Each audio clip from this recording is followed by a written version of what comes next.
नमस्कार मित्रांनो, श्री स्वामी समर्थ। मित्रांनो, आषाढी एकादशीच्या दिवशी ह्या प्रकारे करा तुळस सेवा, देवी लक्ष्मीचे आगमन होईल। मित्रांनो, पहिला तुपाचा दिवा अर्पण करा।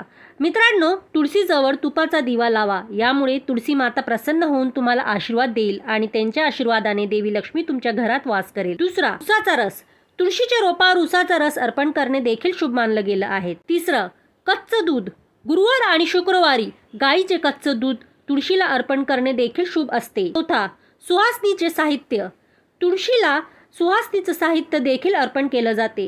त्यांना चुनरीने झाकून हळद कुंकू आणि गंध अर्पण करावे। पाचवा, तांब्याचे पाणी, जेव्हा तुम्ही तुळशीला जल अर्पण करता तेव्हा ते पाणी काही तास तांब्याच्या भांड्यात ठेवा, त्यात थोडी हळद मिसळून ते पाणी अर्पण करावे। झाडावर कच्चं दूध किंवा उसाचा रस लागल्यानंच पाणी अर्पण करून काढून टाकावे। मित्रांनो, व्हिडिओ आवडला असेल तर व्हिडिओला लाईक आणि चॅनलला सबस्क्राईब करायला विसरू नका। श्री स्वामी समर्थ।